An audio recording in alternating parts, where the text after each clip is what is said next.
My name is Daniel. I've been a long-haul trucker for 18 years now. I've crossed almost every major interstate in the U.S., from the snowy highways in Montana to the endless deserts of Arizona. I've driven through blizzards, hurricanes, wildfires, you name it. I've seen drunk drivers, moose, stray horses, even a small tornado on I-80 once.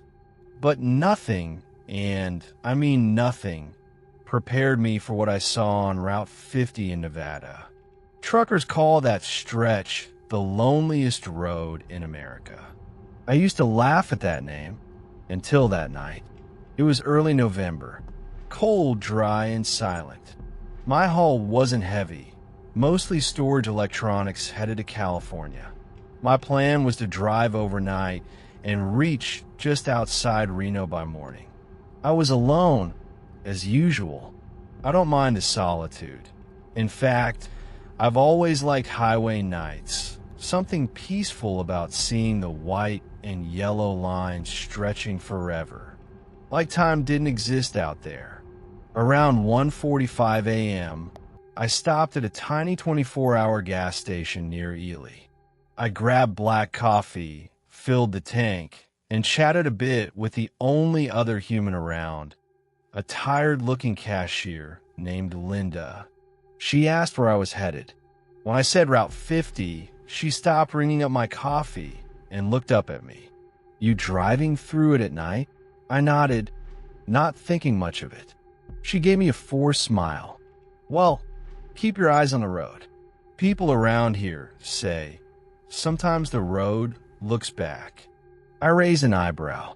Probably some local ghost story tradition. I chuckled and thanked her, but her expression didn't change. I left, thinking about that weird warning. The first hour on Route 50 was boringly calm. Empty highway. No cars. No lights. No houses. Just pure darkness and distant mountains. I was about 20 miles from any form of civilization when I noticed something unusual far ahead. Flashing lights. Hazard lights. A car was stopped on the shoulder. Normally, I don't stop for stranded drivers at night. Company policy. But something about this felt wrong. The car wasn't damaged. Lights were on, but it was just sitting there. No movement. No sign of life. As I got closer, I saw a man beside the car, standing completely still, facing the road, facing me. His posture was strange, stiff, like he was just placed there. He didn't flag me down, didn't move. He just stood, staring directly at my headlights. Something inside me whispered, "Don't stop." I slowed down but didn't pull over. As I passed him at maybe 15 to 20 miles per hour, I turned to look at his face. And I swear to this day, I wish I hadn't. There was no face. Not bruised or injured. Not covered. Not distorted. Just smooth skin. Like skin had grown over where eyes, nose, and mouth should have been. I froze. My hands went ice cold on the wheel. It slowly tilted its head as if it was following my movement, even though it had no eyes. The truck drifted slightly, and I swerved to correct it, my heart pounding. Within seconds, I sped past, watching in the mirror. He didn't move. He just stood there, keeping his face, or whatever it was, pointed toward me. I drove for at least 15 minutes without breathing properly. My heart was knocking against my ribs like it wanted to escape my chest. I kept telling myself it was a mask. Maybe some crazy drug guy. Maybe he had bandages. Maybe I imagined it. Then, I saw it. Up ahead. Flashing hazards. Same angle. Same vehicle shape. My stomach dropped. The same car. The same man. But it wasn't possible. I had been going 60 plus mph the entire time. No car passed me. No turn-offs. And even if there were, No one could have beaten me there. Unless they didn't drive. Unless they were waiting. Unless they were already there. This time, I didn't slow down. As I passed, I didn't look directly. But in the corner of my eye, I saw his head turn, matching the speed of my truck. No features, but I felt like he was staring right into me. Something inside me broke a little. I pushed to 80 miles per hour. The road felt darker now. The stars were fading behind clouds. Even my headlights didn't feel like they were lighting enough. The voice of that cashier echoed. Sometimes the road looks back. Another 10 minutes. Empty. No car. No man. Just darkness. I started to calm down, telling myself I imagined it. Trucks are lonely places. You start seeing things. Then my radio, totally silent for over an hour, turned on. Not music, not a station, just static. Then I heard it. A faint voice. Not a sound. A voice. Just one single word. Daniel. I slammed the brakes. My truck screeched, fishtailing slightly before stabilizing. My heart felt like it stopped. I never heard my name over the radio in 18 years on the road. How would anyone? My radio flickered. Static again. Then, through the trembling, crackling frequency. Slowly. Don't look at him. I didn't move for several seconds. I didn't speak. I couldn't even blink. Who was him? Was there something worse out there? Or was it talking about that thing? The radio died again. Silence. I slowly pulled forward. 20 more minutes. No signs of anything. Then I saw a light. At first, I felt relief. But that feeling died quick. On the right side, on the shoulder. A street light. In the middle of nowhere. No station. No ramp. No road. Just a single light pole. Lighting up nothing. And beneath that light, the car, the man, like he had been waiting patiently. But this time, he was standing in the middle of the road, facing me. No expression, because there was none. As I approached, he slowly raised his hand. Not to wave, not to signal, just pointing directly at me. Not the truck, me. I felt something wet on my face. I was crying. I couldn't explain why. Not sadness, not pain, just some deep, soul-level terror. Like my body knew something my brain refused to accept. I didn't slow down. I pressed the pedal so hard my legs hurt. As I passed, I heard something. He had no mouth, but I swear, I heard him laugh. Not out loud, inside my head. That was the last time I saw him directly, but not the end. That night, I checked into a cheap motel off the highway. Desert Inn. Shabby, but I would have slept anywhere. Took a shower, sat on the bed, turned on the TV, watching some news, trying to distract myself. Then it happened. The live news anchor stopped talking in the middle of a sentence. He froze. Then very slowly, his head shifted, his face blurred, the camera glitched, and suddenly, for less than a second, he had no face, just skin. I screamed. The screen flickered back. News anchor normal, smiling, like nothing had happened. After that, it didn't stop. I saw faceless people and reflections, people on sidewalks, in rearview mirrors, in dreams, sometimes even in crowds. They were there, watching without eyes, smiling without mouths. Not many, just one, always the same, waiting, not trying to kill me, not trying to hurt me, just waiting, like someday I'll understand. That was 2 years ago. I still drive, but I never take Route 50. I never drive through Nevada. I moved to Ohio, far away, but some nights when I'm driving past fields or empty highways, sometimes in the reflection of my window. I swear I see him, not moving, not chasing, just standing, watching, like the road itself learn my name, and it's waiting for when I'm ready to stop running.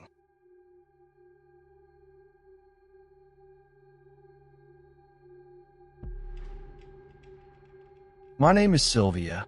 I'm a registered nurse from New Jersey, and I never believed in the paranormal. I work night shifts, I've handled trauma patients, I've seen real nightmares, so ghost stories never impressed me. But everything changed the night I drove through Route 46 East near the old abandoned toll station. I call it the warning that saved my life, or the warning meant for someone else. It was November 11th, 2021, and I had just finished a 14-hour shift at St. Luke's Hospital. I was exhausted, having assisted in an emergency abdominal surgery. My head was pounding, my eyes felt like sandpaper, but I wanted to reach home. A 90-minute drive. My co-workers advised me to sleep in the staff lounge, but I insisted I was fine. That was my first mistake. I drove past midnight. The roads were wet from earlier rain, fog drifting across the pavement like smoke. No music, just silence and a low hum of tires on asphalt. Around 1:25 a.m., I reached an area that most locals avoid. Old Toll Plaza 9, officially shut down since 2013. It sat in the middle of Route 46 like a fossil from another time. I had passed it before, but this time felt different. The toll booths were still standing. Rusted, cracked windows, vines crawling around the pillars like veins. Unsettling but harmless, or so I thought. As I approached the abandoned plaza, I instinctively slowed down. That's when I saw her, standing inside booth number 3. A woman, not dressed like a modern toll worker. She wore a pale blue uniform, retro style, like something from the 1980s. Perfectly neat, hair pinned up, no hat, no gloves, just standing still, facing the road. I blinked. What would a toll worker be doing in a shut-down station at 1:30 a.m.?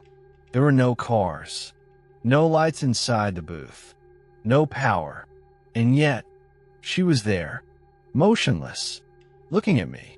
I felt a sudden chill, like I'd stepped into cold air, even though my heater was on. Something told me, don't stop, just keep driving, go home. I tried to listen to that feeling, but I slowed down anyway. When I passed her booth, I turned my head slightly. She was already turned toward me, like she'd been waiting. Her skin pale, but not sickly.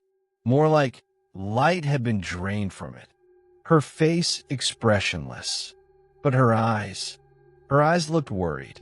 Not blank, not creepy, worried, as if she was trying to warn me.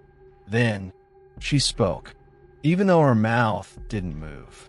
Not loudly, not whispered. I heard it, in my mind. Do not go further. I froze. My car was still moving slowly, maybe 5 miles per hour, but everything felt slowed like time itself had paused. I whispered without meaning to, "What?" She didn't blink, didn't step forward, didn't talk again. She just stared, and I suddenly noticed something. The rain on my windshield had stopped. The hum of my tires? Silent. The world was completely still, except for her. Then, with slow, deliberate movement, she lifted her hand and pointed at me, then to the road ahead, then back at me, as if saying, "You'll disappear if you go." I felt nausea, panic, my heartbeat loud in my ears. I gasped and hit the gas.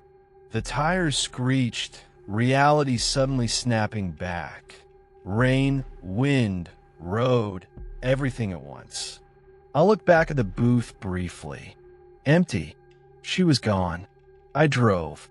I should have taken her warnings seriously. I didn't. About 2 miles past the booth, I noticed something ahead. Flashing lights. Emergency vehicles. I slowed and my stomach dropped. A massive accident. At least 4 cars. One flipped. Smoke coming from another. Fire trucks arriving. Police directing traffic. I pulled to the shoulder, stunned, watching. I rolled down the window and asked a paramedic what happened. He said, multi-vehicle collision. Black ice. Happened maybe 10 minutes ago. 10 minutes. The same moment I was at the toll booth. My skin crawled. I felt dizzy. Then I heard someone yelling, "We got a survivor." A young woman was being lifted into an ambulance, covered in blood but conscious. She looked terrified, not from injury, but like she'd seen something. She locked eyes with me. I don't know why, but I felt she was trying to tell me something. But the moment passed. They took her away. I got back in my car and drove home. I didn't sleep. The night kept replaying in my mind. The fog, the woman, the stillness, the words. Do not go further. Was she trying to save me from the crash? But I wasn't even involved. She warned me like I was in danger. But I made it home. So why warn me? Something bothered me for days. I couldn't ignore it. So I started looking. I visited local libraries, searched newspaper archives, looking for anything about Toll Booth 9. What I found turned my curiosity into dread. In October 1982, there was an accident. A midnight crash involving a truck and a family car, right at Toll Booth 9. The toll worker on duty tried to stop the car from entering the booth lane. She waved. She shouted. But it didn't stop. The car hit the booth. The truck jackknifed it. The booth collapsed. The toll worker, a woman named Eleanor Price, 42 years old, died on impact. But here's what gave me chills. A witness, the trucker, claimed. She looked straight at me when it happened, and she didn't look scared. She looked like she was warning me. I stared at that line for a long time. I searched for a photo. After digging through microfilm and scanning old newspaper clippings for hours, I found one. It was her, the woman from the booth. Same hair, same uniform, same worried eyes, same silent warning. I had to go back. That following Saturday, around 1 a.m., I drove through Route 46 again. Fog again, silence again, and as I approached the abandoned toll booths, I slowed down. The moon gave just enough light to see they were all empty, except booth number 3. She was there, standing still, same uniform, same posture, exactly like before. I pulled over. I don't know why. Fear wasn't as strong this time. Something else replaced it. Respect. Maybe even gratitude. I rolled my window halfway. I whispered, "Thank you." She didn't move for several seconds. Then, she slowly placed her hand against the inside of the booth glass, like a silent acknowledgement. Then she looked down the empty road, as if watching for the next accident, the next danger, the next person to warn. Then, she faded, like mist, not dramatic, not scary, just quietly disappeared. I haven't seen her again, but I believe she's still there, not haunting the toll booth, protecting it, waiting, watching, trying to warn people. Maybe she saved me from something worse. Or maybe my survival was never the warning. Maybe I was meant to deliver it. Do not ignore the empty places. Sometimes the people you see aren't supposed to be there.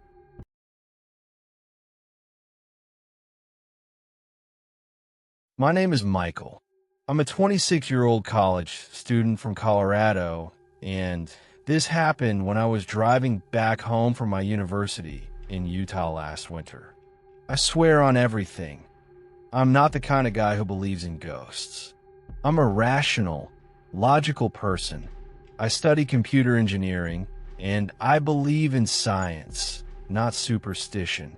Or at least, I used to. Now, I'm not so sure. It was December 14th, 2023. A massive snowstorm warning had been issued across Utah and parts of Colorado, but I didn't want to wait out the weekend there. My last exam had just ended. I wanted to go home. My mom had made lasagna. My dog would be waiting.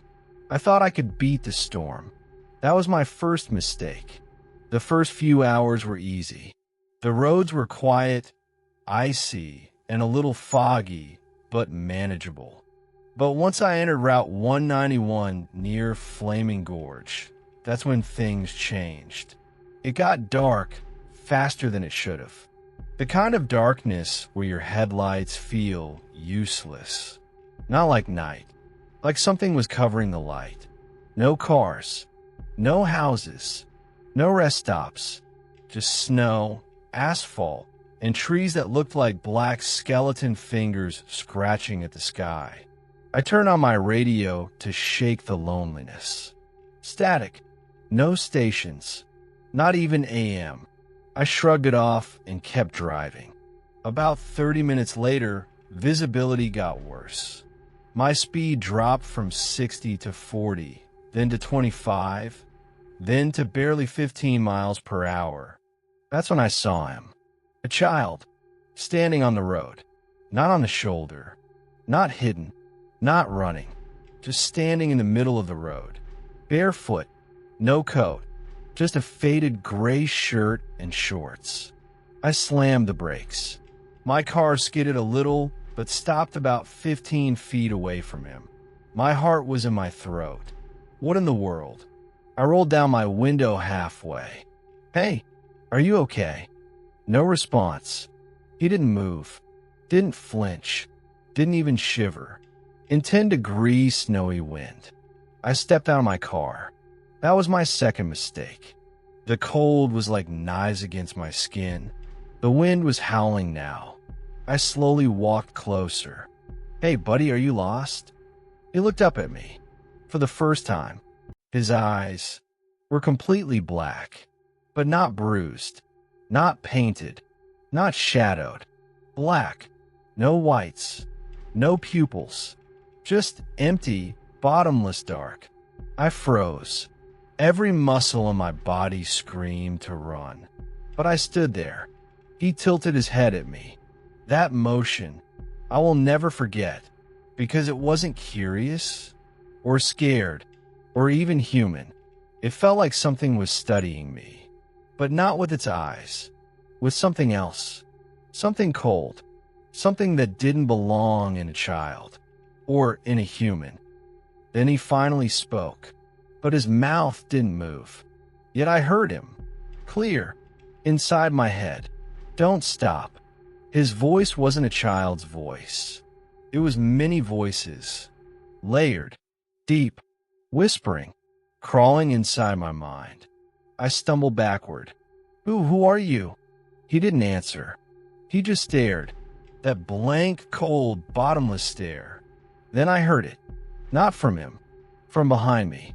A loud honking sound, a huge semi-truck barreling toward us through the snow, its lights barely visible, its brakes screeching. It wasn't stopping. It couldn't. It was going too fast on ice. I scrambled to the side of the road, slipping on snow. The truck blasted past, missing me by maybe 2 feet. I turned. The boy was gone. No footprints. No sign of him. Just snow and silence. My shaking hands managed to open my car door. I sat there for several minutes, trying to process what just happened. He warned me. But what was he? Was it real? Was I hallucinating? I checked my phone. No signal. Classic. I started the car again. Carefully, slowly, everything felt wrong now. The snow was quieter. The trees felt closer, like they were leaning in, watching. 20 minutes later, I saw something through the fog, flashing red and blue lights. Cop cars, an ambulance, a fire truck. I slowed down. There had been a crash. A semi-truck, severely damaged, jackknifed it into a ditch. The same truck, the one that almost hit me. A paramedic guided me away from the crash scene, but I asked him quietly, did the driver survive? He shook his head, not angry, not sad, just empty. Then he said something strange. Driver kept saying something before he died. What? He looked at me and said, he kept saying he saw a boy in the road, a boy without eyes. I didn't move. I couldn't. My body went cold. Not from the snow, from realization. The child didn't save only me. He appeared to the truck driver too, but the driver didn't listen. He stopped. I drove slowly, carefully, until I finally reached cell service. The moment my phone lit up with signal, it immediately started ringing. It was my mom, voice shaking. "Michael," she cried, "where have you been?" They just announced a highway closure. Massive accident. They said people died. "I'm safe, Mom." "What happened?" I wanted to tell her, but I didn't know how. So I just said, I didn't stop. I didn't sleep well for weeks. Not because of nightmares, but because I kept thinking, who or what was that child? Was he a ghost? A guardian? A warning? Or something else entirely? Something that appears where death is coming. Trying to help. Or trying to watch. A few weeks later, I found something. An old article about Route 191 accidents. One from 1998. A family died in a car crash. The youngest victim? A little boy, age 8. The only photo they published matched the face. Same posture, same blank shirt. But in the picture, he had normal eyes, human eyes. I still drive that road sometimes. But now, when I see fog on empty highways, I slow down. I keep my headlights on, and I whisper, I won't stop, not unless I'm supposed to.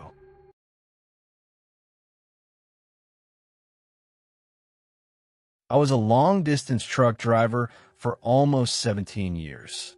I've been through thunderstorms so fierce my windshield wipers snapped off, through dark, icy highways where I couldn't see 1 foot ahead, and have seen some things that would make most people never drive again.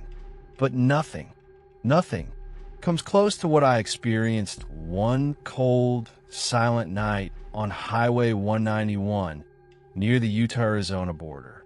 People call it the loneliest highway in America. I call it the road that watches you back. The time, the road, the rules. It was late December. Snow wasn't heavy, but the wind was bitter and dry, the kind that hurt your bones. My delivery route had been changed last minute. The company wanted me to take the old highway because newer roads were blocked due to a massive accident near Flagstaff. I didn't like Highway 191. It had no service, no lights, and no help if something went wrong. The road rules were simple. Pushpin don't stop for anyone. Pushpin never drive after midnight. Pushpin if you see anyone walking that road. Don't look at their face. Yeah, that was an actual rule old drivers used to say. I used to laugh at it. Not anymore. 11:47 p.m., the first sight. I was 3 hours into the night drive. No towns, no lights, just desert, wind, and endless emptiness. My radio lost signal. My GPS froze, and my phone dropped from 4 bars to no service. Just me and the highway. Then I saw him. A man walking on the side of the road. Black jacket, black jeans, barefoot, no luggage, no flashlight, no expression. He didn't wave, didn't look up, just walked. I slowed down, mostly out of confusion. Why would anyone be walking here in freezing temperature at midnight? As I got closer, I saw something that made my whole body tense. His head was slightly tilted toward me. Not looking, just listening, like he knew I was coming. I felt a sudden chill. Then I remembered the old rule. Don't look at their face. So I didn't. I passed him slowly, heart pounding. But then he whispered something. Not loud, not screaming. A whisper that somehow reached me through the truck window. You're late. 12:02 a.m. The second appearance. I sped up, shook my head. Maybe my mind was playing tricks. But he appeared again, just 20 minutes later. Same clothes, same posture, same slow walk, same head tilt. Only this time, he was smiling. He wasn't asking for a ride. He was just waiting. My breath got stuck. There was no way he could be here again. I was going 65 miles per hour for 20 straight minutes. No cars ahead, no cars behind, no turns, no shortcuts. There was no way he got there. No way. Unless he never left. The road that loops. At 12:33 a.m., he appeared again. This time in the middle of the road. Just standing, not moving, not blinking. I slammed my brakes hard. The truck came to a screeching, smoking stop just a few meters away from him. I honked. No movement. I turned on high beams. And that's when I saw it. He was smiling intensely. Not scared. Not cold. Just smiling. His eyes, wide, were reflecting my headlights. But there was something wrong. His shadow was facing the wrong direction. Light was behind him, but his shadow fell forward toward me. That was not possible. That was not human. Something deep in my gut screamed, "Run." I didn't speak, didn't blink. I quietly took the truck out of park and drove around him. He didn't turn, didn't react. He just whispered as I passed, calmly. Seats empty. 12:52 a.m. He was in my passenger seat. I was sweating, hands shaking on the wheel. My throat felt dry. I checked my side mirror. Nothing. I checked my rearview mirror. Nothing. Then, for some reason, I looked into the small mirror above the dashboard that showed the passenger seat.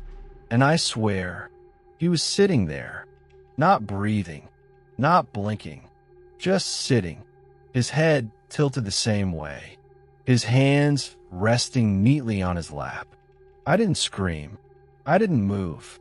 I just stared at the road. My brain refused to process it. I thought, if I don't acknowledge it, maybe it'll go away. But he spoke, softly, calmly. I followed you. Now you follow me. That's when I realized he didn't want to ride. He wanted me. 1:03 a.m. The wrong turn. The steering will turn on its own. I felt force in it. Not like wind. Not like malfunction. Like someone was steering it. The GPS flickered back on for a second. Just long enough to display. Turn here, one way in. Then it died again. We turned onto a narrow, unmarked dirt road. I had never seen this road before. Wasn't on any map. Not a maintenance road. Not a local path. It felt forgotten. He leaned toward me. Not physically, but I felt his presence move closer. He whispered. They call it the road of borrowed time. 1:16 a.m. The town that doesn't exist. There shouldn't have been anything there. But there was. A town. An entire town. Dim street lamps flickering. Old houses. A church bell ringing somewhere. But no people. No cars, no movement, no life. I thought it was abandoned until I saw something that made my blood freeze. Windows. Every window. Hundreds of them. Every single one had someone standing in it. Silent. Still. Watching. Not waving. Not blinking. Not breathing. Just waiting. Every face was blank. Except they all had that same tilted head. The last message. The hitchhiker was gone. Disappeared from my truck. But he wasn't gone. He was standing at the center of the road, facing me, smiling calmly. Behind him, all those window people were now facing his direction too. Like he was their leader. He raised one hand and pointed at me, then pointed at the passenger seat. And I heard his voice, but not through my ears. Inside my head. My turn is over. It's yours now. The road must always have a watcher. The houses went dark. The people vanished. My engine died, but my dashboard lit up with one final GPS message. Welcome to Highway 191, where no one drives alone. I didn't drive home that night, but my truck did. They found it 2 days later. Engine running, headlights on, but I wasn't there. Just the driver's seat, creaking lightly, rocking back and forth, as if someone had just gotten up. Witnesses said they saw someone walking along Highway 191 that night, barefoot, head tilted, not asking for help, just waiting. To this day, truckers still report seeing someone on that road. He doesn't wave. He doesn't talk.